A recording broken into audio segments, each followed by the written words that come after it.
এইভাবে সুন্দর করে গুছিয়ে খাবার-দাবার খেতে কিন্তু দারুণ লাগে। তো হেল্লো এভরিওয়ান, আমি পূজা। চলে এলাম আরেকটি ব্লগ নিয়ে। আজকে রান্না করেছি একটু ঢেঁড়স ভাজা, যেটাতে আমি একটা কিছু দিয়েছি স্পেশাল যাতে ঢেঁড়স ভাজাটা টেস্টি হয়। তো আমি আরেক জায়গায় দেখেছিলাম, সেটা থেকেই আজকের এই আইডিয়াটা মাথায় এলো। আজকে রান্নাঘরটাকে পরিষ্কার করেছিলাম। সকালবেলা ছেলেকে স্কুলে দিয়ে এসে যখন রান্নাঘরটাকে দেখি যে রান্নাবান্না করব, মাথাটা একদম গরম হয়ে গেছে। পুরো রান্নাঘরটা আমার অগুছানো, একদম মেসি আর নোংরা হয়েছিল, যেটাকে পরিষ্কার করে তারপর রান্নাবান্না করতে হবে। তো চলো পরিষ্কারটা করে রান্নাবান্না স্টার্ট করি। এবার ভালো করে চুলটাকে বেঁধে তারপর স্টার্ট করতে হবে। এমনিতেই আমি রান্নাঘরটা আমার ছোট, তার মধ্যে যখন তাড়াহুড়োর কাজ থাকে তখন মানে আগে সেই কাজ ছেলেকে খাইয়ে দাইয়ে স্কুলে পাঠালাম। হাজবেন্ড যখন অফিসে যায় তখনও রান্নাবান্না করে ঠিক এমনভাবেই নোংরা হয়ে যায়। কিছু করার নেই, একা হাতে সবকিছু করতে হয়। তার জন্য আগের যে মেইন কাজটা থাকে সেগুলি করে নিয়ে তারপর আমি আমার পরিষ্কার পরিচ্ছন্নতা যা যতটুকু লাগে সবগুলো করে নিই। তো আজকেও সেম, আমি সকালবেলা ছেলেকে আগে স্কুলে পাঠিয়েছি। তারপর চান করে ঘর দরজা পরিষ্কার করে চলে এসেছি রান্নাঘরে। রান্নাঘরটাকে একসাথে করতে পারিনি পরিষ্কারটা। তার জন্য রান্নাঘরটাকে এখন আমি করছি আর তোমাদের সাথে শেয়ার করছি। আমার সিম্পল এই ছোট রান্নাঘরটা, তেমন আহামরি কিছুই নেই, কিন্তু ভালোবাসা প্রচুর আছে। আমাদের ছোট্ট ঘর ভালোবাসার আরেক নাম ঘর, যেখানে বারবার ফিরে আসা যায় একটু শান্তির জন্য। ঘর বাঁধানো তার জন্য সেই ভালোবাসা দিয়ে ঘরটাকে সুন্দর করে নিজের মতো করে গুছিয়ে নেওয়া। তো ক্লিনিং তো কমপ্লিট, এবার রিফিল করে নেব তেল, হলুদটা। যখন রান্নাঘরটা পরিষ্কার করি তখনই আমি হলুদটা ঢেলে নিই, কারণ হলুদ যখন ঢালি বড় প্যাকেট থেকে তখন একটু পড়বেই, তাতে নোংরাও হয়ে যায়। আর আমার এই ছোট্ট রান্নাঘরটা তোমাদের কেমন লাগলো? এই যে রান্নাঘরটা পরিষ্কার হয়ে গেছে, এবার আমি আরামসে শান্তিতে রান্নাবান্না করতে পারবো। কিন্তু প্রচন্ড পরিমাণ গরম হওয়াতে আজকে পরিষ্কার করতে আমার খুবই নাজেহাল অবস্থা। আর এই হলো আমার টি স্টেশন। একদম সিম্পল ভাবে একটা মানে এটা একটা ছোট্ট ওয়ার্ড্রোপের মতোই, যেটার মধ্যে আমি টুকটাক আমার রান্নাঘরের জিনিস রাখি। আর ওই দিয়ে পরিষ্কার পরিচ্ছন্ন হয়ে গেল আর আমি ঘেমে নিয়ে একাকার। তো এবার ভালো করে মুখ টুক মুছে নিয়ে রান্নাবান্না শুরু করব। তো রান্না করব আজকে একটু মাছ, ঝিঙে দিয়ে ট্যাংরা মাছ রান্না করব। আর এই মাছটা খেতে ভীষণই টেস্টি, আমার ভীষণ ভালো লাগে, যেটাকে আমরা গুলাইয়া মাছ বলি। তোমরা কি নামে জানো বলবে অবশ্যই। একটু ট্যাংরা মাছের বড় বড় ভার্সনটা, গুলে মাছ না গুলাইয়া মাছ জানি না ঠিক। তো এই যে মাছগুলি সাজিয়ে নিলাম, একটা শর্টস মানে ইউটিউবের জন্য একটা শর্টস বানাবো। তো মাছের রেসিপিটা এখানে পুরোপুরি শেয়ার করব না। আর রান্না করব আমার ফেভারিট একটি খাবার, ঢেঁড়স ভাজা। ঢেঁড়সের যে কোনো রেসিপি আমার খুবই ভালো লাগে।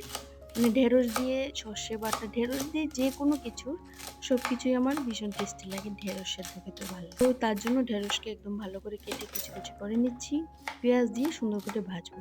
আর আজকে ঢেঁড়স ভাজাতে আমি একটা জিনিস একটা জায়গায় দেখেছি, মোবাইলেই দেখেছি, ফোনে। সেখানে দেখেছিলাম একটা জিনিস দিতে, যাতে ঢেঁড়স ভাজার টেস্টটা আরো ভালো হয় আর একটু ঝরঝরে হয়। অনেক সময় হয় না যে আঠালো আঠালো ঢেঁড়স ভাজার এগুলি যে থাকে সেগুলি একটু চিপকে চিপকে যায় একটার সাথে একটা, তো ওরকম হবে না, সুন্দর ঝরঝরে ঢেঁড়স ভাজা হবে। তো দেখি ট্রাই করে কেমন হয়। এদিকে মাছটা আমি ভাজতে দিয়ে দিলাম, এদিকে রেসিপি বানাচ্ছি শর্টসের জন্য, আবার ব্লগও করছি, দুইটাই একসাথে। আর একা হাতে ব্লগ করা ভিডিও করা ভীষণই কষ্ট হয়ে যায়। ঘরের কাজ টাজ পূর্ণ করে সবকিছু কমপ্লিট করে ভিডিও বানানোটাও কিন্তু খুবই চাপের।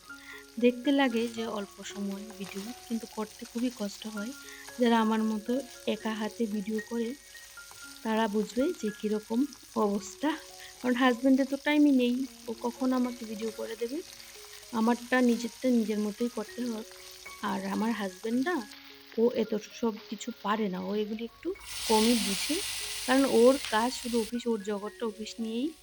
এগুলি একটু ক্যামেরা কিভাবে ধরতে হয়, অ্যাঙ্গেল, এগুলো সে পারে না। আর বাড়িতেও থাকে না, আমি ওকে দিয়ে কিভাবে করাবো।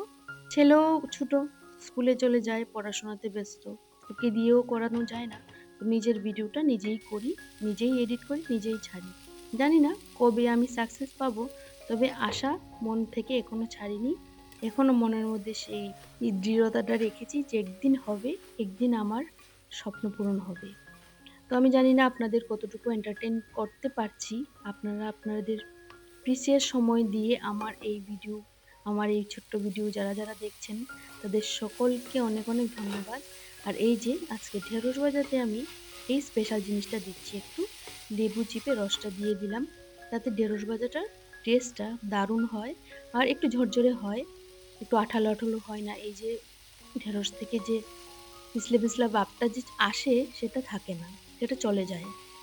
তো সেটাই আমি দেখলাম, সাথে একটু পেঁয়াজ দিয়ে দিলাম ভালো করে। ঢেঁড়স ভাজাতে পেঁয়াজ দিলে খুব ভাল লাগে খেতে। তো কাঁচা লঙ্কা আমি দেইনি, ছেলে খাবে, ওর মুখে যদি পড়ে আবার ঝাল লাগবে। আরেকদিকে আমি করছি বেগুন ভাজা, যেটা আমার গাছের বেগুন। গাছে অনেকগুলি বেগুনই হয়েছে কিন্তু দেখানো হয়নি, গাছ থেকে তুলে এনেছিলাম। আর এই বেগুনগুলো খেতে ভীষণ টেস্টি হয়, একটু মিষ্টি মিষ্টি থাকে। তো এই বেগুনটা ভাজা করে নিচ্ছি, এখানে একটাই বেগুন কেটে নিয়েছি, 4 পিস করেছি আমি আর আমার ছেলের জন্য।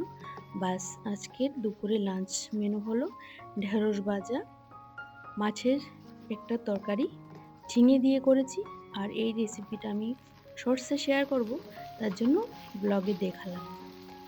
কেমন লাগলো আজকের আমার এই সিম্পল মেনু ছোট্ট ব্লগটা, অবশ্যই তোমরা জানাবে।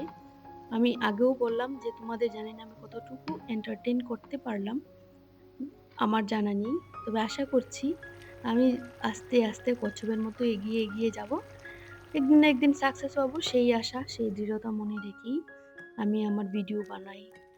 30টা ভিউজ, 20টা ভিউজ, 100টা ভিউজ, একদিন 1000টা ভিউজ আসবে আমার ব্লগে, সেই আশা নিয়ে। আর বলবে তো কারা কারা নতুন ইউটিউবে ভিডিও বানাচ্ছো আর স্ট্রাগল করছো আমার মতো, কমেন্টে অবশ্যই বলবে। আর আমার ভালো লাগবে, তাহলে বুঝবো যে আমার মতো তোমরাও আছো আমার সাথেই। তো আজকে আমার এই ছোট্ট ভিডিও যদি ভালো লেগে থাকে অবশ্যই সাবস্ক্রাইব করে দিও। তো এবার বেগুন ভাজাটা করে নিচ্ছি আর সুন্দর করে প্লেটটাকে নিজের মতো করে সাজালাম। তো এখানে ঢেঁড়স ভাজাটা দিতে ভুলে গেছি, তো সেটা আছে সাইডে। এই হলো আমার দুপুরের লাঞ্চ মেনু, বেগুন ভাজা, কাঁচা লঙ্কা, পেঁয়াজ আর হলো ঝিঙে দিয়ে মাছের এই রেসিপিটা। তো আজকের ব্লগটা কেমন লাগলো অবশ্যই জানিও। কি কি বললাম আমি জানি না, তোমাদের কতটুকু ভালো লাগলো তাও আমার জানা নেই। তো আশা করছি ভালো অবশ্যই লাগবে। এবার খাওয়া দাওয়া করি, সবাই ভালো থেকো, সুস্থ থেকো। আর আমার ভিডিওটা ভালো লাগলে অবশ্যই একটা লাইক করে দিও, আর ইচ্ছে যদি হয় সাবস্ক্রাইব করে দিও। আজকের মতো এতটুকুই, দেখা হচ্ছে আবার নতুন একটা ভিডিওতে। সবাইকে টাটা, বাই বাই। আর অবশ্যই আমার নতুন ভিডিওর জন্য অপেক্ষা করে থাকবে। টাটা।